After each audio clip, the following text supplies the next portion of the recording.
Are you tired of being turned down for loans or high reward credit cards because of a low credit score? Don't worry, there are plenty of ways that you can increase your credit score and improve your credit worthiness. In this video, we will be sharing 10 proven strategies for boosting your credit score. So if you want to qualify for better loans, credit cards that get you all sorts of free perks, and even get a lower interest rate on your mortgage, or if you're just curious what my personal credit score is, here are 10 tips to help you achieve a perfect credit score. Step 1, pay your bills on time. Payment history is the most important factor in your credit score, so it is essential to pay off all of your bills on time. This makes up 35% of your credit score, which is the single largest piece of your score. An easy way to automate this is to set your credit cards to be automatically paid in full each month. This is pretty easy to do online with most cards. Here's an example with Chase, where all you need to do is log into the Chase portal and then turn on automatic payments. Select Pay in Full Statement Balance, and you are all set. Leave that auto pay feature on and you will get an A+ on the largest piece of your credit score. If you're thinking, but I don't have a reliable income to set stuff on auto pay yet, you might need to start a little bit slower. You could put all of your recurring bills that you know you'll be able to cover on a credit card, put those on a card and set that to auto pay. Think utilities, insurance, those kinds of bills that always cost around the same amount and come up every month. For anything else that's variable, you might need to use something like a cash envelope system or a debit card that's connected to a bank account with limited funds. Like, you could have a separate bank account for fun money. You won't get nearly as many rewards for this, but if you are still working towards getting to a place where you can pay off all of your bills in full, missing out on rewards and building up your credit score in the meantime is way better than jumping in way too fast and getting hit with crazy high interest charges. Step 2, keep your credit utilization low. Your credit utilization is the amount of credit that you're using divided by the amount of credit that you have in total. To achieve a perfect credit score, you want to keep this utilization below 10%. Once you're in a place where you can pay off all of your bills automatically in full, this is where you can really increase your credit score by adding a couple of new cards. Does that sound counterintuitive? Yeah, the whole utilization equation kind of is. Have you ever wondered why you're like, hey bank, could I get you to increase my credit limit? I'm sorry, but we can't issue you any more credit because you already used all of yours up. Yeah, that's why I need more. So sorry, you are not deemed credit worthy. I have so many credit cards, I don't even know what to do with them all. Ooh, we would like to offer you this new credit card with a credit limit of $1 bajillion. But I barely use any of the credit I already have. Why yes, that's why we would like to offer you more. Yeah, that's because of credit utilization. It's like when you go to a bar and the person getting all of the attention is the one who clearly doesn't need any more of it, while everyone else is just kind of like...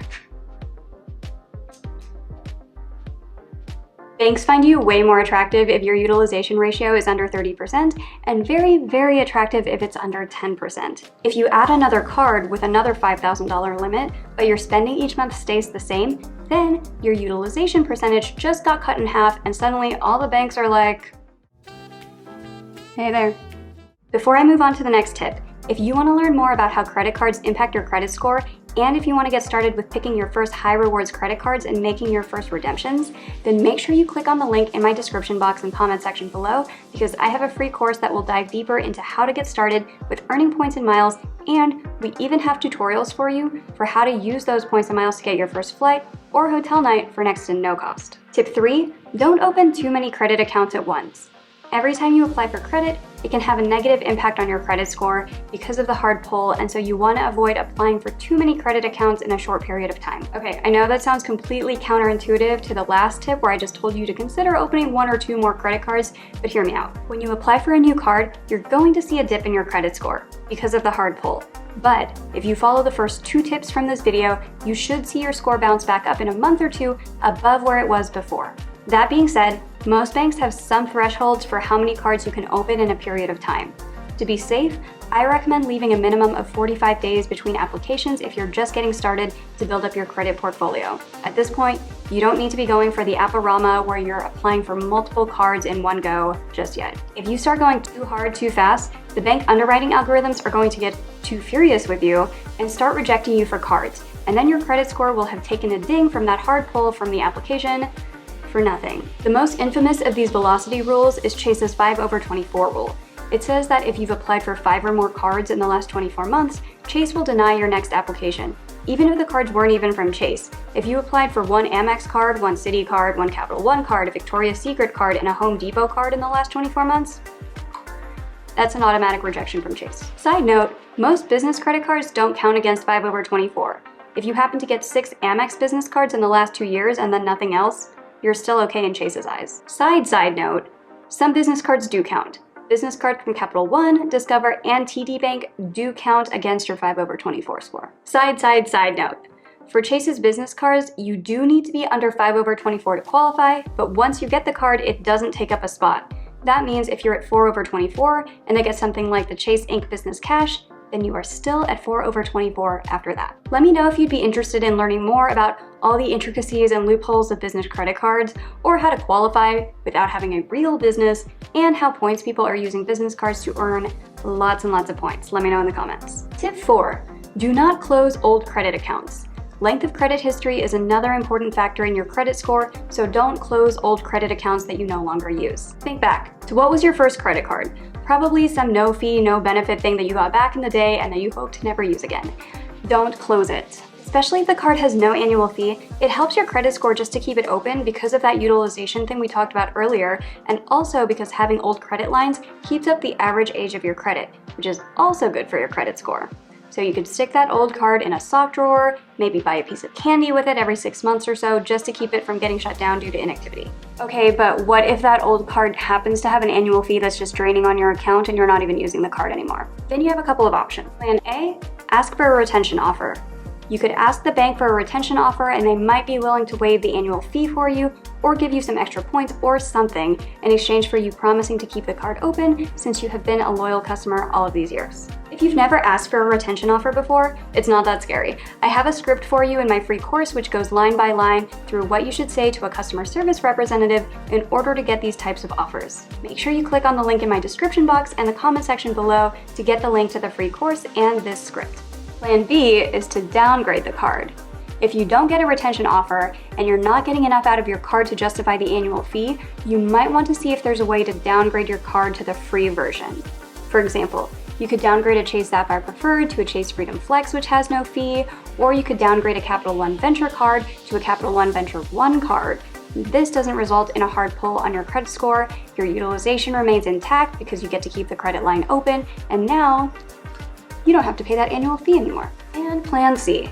If there is no fee-free version of the card, there's no retention offer, and the card's annual fees are just burning through your funds, if it's the oldest card and you don't have any other old credit lines, you still might want to keep it open for the sake of your credit score. Just consider that annual fee as a fee to keep your credit score up. However, if it's a relatively new card anyway, I'd go ahead and close it. Tip 5, don't get shiny card syndrome and apply for cards that you're not sure how you're going to use. Every time you apply for credit, it can have a negative impact on your score because of that hard pull thing. Plus, if you just start applying for cards left and right that may have a bunch of fees, you might be paying out more than you're getting in with these cards. There's absolutely nothing inherently wrong with cards that charge annual fees, just as long as the benefits that you're going to get out of those cards each year can justify the fees. Only apply for credit when you have a plan for how you're going to use it. If you follow me on Instagram at JoBreezeTravel, you probably follow a bunch of other points people there too. And it's literally our jobs to talk about cool credit card offers, and full disclosure, that's how most of us make most of our money, is when people apply through those links. That doesn't mean that you should apply for every single limited time increased offer that you see somebody post about, especially if you are seeing 20 people post about 20 different things. Make sure that if you are looking to open a new card, you understand how it works in your overall credit card strategy, how you're going to meet that minimum spend without going over budget, and what you would use the points towards. Before you apply for a card, make sure you at least have that minimum spend amount already sitting in your bank account so that you know you can pay off that card in full and get those sign-up bonus points. At this point, you might be wondering what card is best for you and if a card you saw advertised is actually a good fit for your situation. If that's you, I provide free personalized credit card recommendations based off of your personalized budget, goals, and lifestyle. Click the link in my description box to get a free consult. Tip 6, report a low utilization number, even if you're actually spending more than that. Ideally, you'll be able to naturally keep a low utilization by using some of the prior tips in this video, and maxing out your credit cards can have a negative impact on your credit score, so you really want to try to keep your utilization as low as possible. But what if you're having trouble with the utilization because of how low your credit limits currently are and the banks won't give you anything, and you just can't really open any new cards at the moment? Well, you might want to try this trick. Check the day of the month that your credit report is pulled. 3 days or so before that, pay off the entire bill except for $1.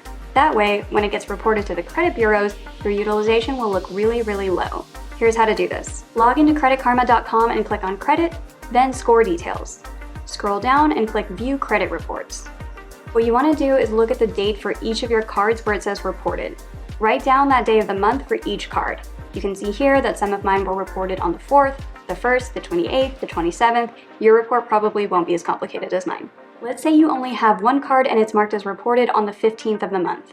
What you want to do is log onto your credit card portal and manually pay off the full balance except for $1 for that card. Usually about 3 days before the reporting date is fine, so in this case you would log in on the 12th, pay off everything except for $1. And then, don't use the card again until the 15th or until it's been reported. That way, when your credit report goes to the credit bureaus, your utilization percentage will look really low, and that will help to boost your score. If you have multiple cards, this is going to get really annoying really fast to manually handle this month after month. But if you're just getting started and you only have one card to deal with, this is a quick way that you can boost your utilization score without having to open any more cards. If you're enjoying these tips so far, please make sure you let me know by clicking the like button, and also be sure to subscribe for even more tips about how to travel using credit card points in a sustainable and financially responsible way. Tip 7. Monitor your credit report regularly. They say that what gets measured gets managed, and the same is true for your credit score. Now, you don't want to freak out every time you see a small dip, you don't want to be obsessively refreshing this on the hour, but you do want to see it trending up over time. I personally use Credit Karma to check my score before I apply for a new card, and you can also use Credit Sesame or a variety of other websites which you can find on Google by searching for Check My Credit Score. Tip 8. Use different types of credit. Having a mix of different types of credit, such as a mortgage, a car loan, a credit card, all of those can be beneficial for your credit score. This is a much smaller piece of your credit score, but if you want to get it as close to perfect as possible, this could be something to look into. Personally, I'm really undiversified, but my credit score is fine. We moved from Jersey City, where we didn't need a car, to Las Vegas, where we definitely need a car, but due to the supply shortages of 2022, my husband and I have just been renting cars from month to month. And honestly, it might come out as a wash because we haven't had to pay for insurance or registration or anything like that, but we'll get a car eventually. Hey, let me know in the comments if you have car recommendations for somebody who is 5'1", because it's a serious struggle for me to see over a dashboard with most cars. Also, we've never had a mortgage. At this point, we prefer to rent apartments until we find an area that we really like and could see ourselves living in long term. We earn points on our rent by using the Built card, which lets you earn points on rent even if your landlord doesn't accept credit card payments. The way they do this is they can either mail your landlord a physical check or wire an ACH payment, and then they'll bill that amount to your credit card so that you earn points for it. There's no annual fee on the card, there's no fee to pay your rent with it, and since this video is about how to get a perfect credit score, paying your rent this way helps to get your timely rent payments reported to the credit bureaus as well, which will increase your score. They even have this handy feature called Built Protect Debit, which lets you pay your rent without using your credit limit. It'll pull funds directly from a connected bank account instead of charging it to your credit card, while still letting you earn points for your rent payment, all for zero fees in case you're concerned about your credit utilization. If you'd like to learn more about that, check out the link in the comments and the description box. Also, disclosure time. I'm on the #BuildPartner team, but they didn't pay for mentions in this video. It just seemed like a relevant topic to bring up since we're talking about how to increase your credit score. Tip 9, dispute any errors on your credit report. If you find errors on your credit report, it's important to dispute them as soon as possible because they can have a negative impact on your credit score, so get them corrected ASAP. Once upon a time, I had a coaching client who had a decent score, well above 720, but he kept getting denied for cards that I was recommending to him. And then when he called Chase to ask what was up with the rejections, Chase mentioned that he had an outstanding parking ticket on his report from a few years ago when he was on vacation in another city. He had moved, the parking ticket got lost in the mail, it went to collections, it was this whole thing. And he never even knew about it because his score was so good otherwise. This is why it's good to go through your credit reports with a fine-tooth comb at least once a year, and adding a new line of credit every once in a while can also help to flag down any of these errors. If you think you might have errors like this floating around in your credit report but you're just not sure, let me know in the comments if you would like for me to make a video about how to find and correct these types of errors. And tip 10, give yourself time. Overall, achieving a perfect credit score is going to take time and discipline. It's important to be consistent and responsible with your credit use in order to build a strong credit history and achieve a high credit score. Additionally, this is one of those areas where being excellent is just as good as being perfect, and you don't really get anything extra for being perfect other than the bragging rights. As long as you have excellent credit, you should qualify for all of the high rewards credit cards you want, lower interest rates on your mortgages, and all the other benefits.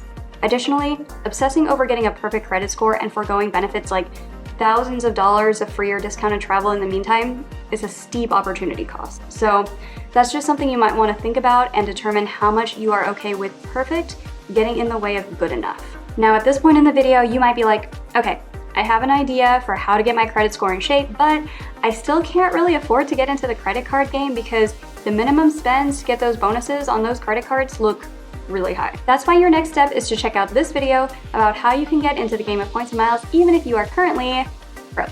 If you have any questions about any of the tips shared here, please comment below. Thank you for watching this video, and I'll see you in the next one.